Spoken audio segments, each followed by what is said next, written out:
Breaking news tonight. There has been a staggering number of black and Latina teens. A 12-year-old black boy was shot and killed outside. A young black woman who was arrested for a traffic violation black man was shot and killed in the car. Just with 3 a days toddler after in the the back police seat. placed her The aftermath was aired live on Facebook. Wake up, Israel. Wake up. Wake up.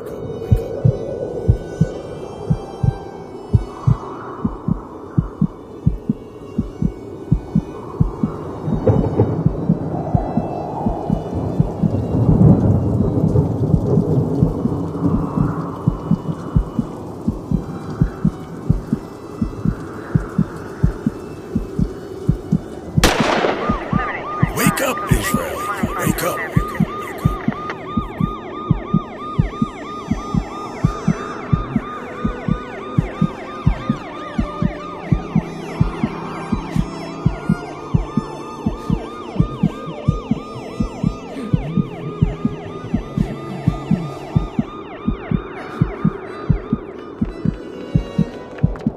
Wake up, Israel. Wake up.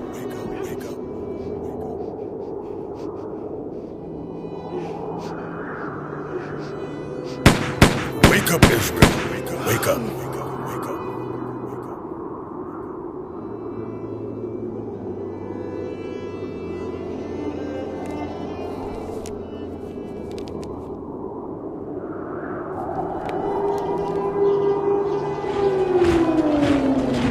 Wake up, Israel. Wake up.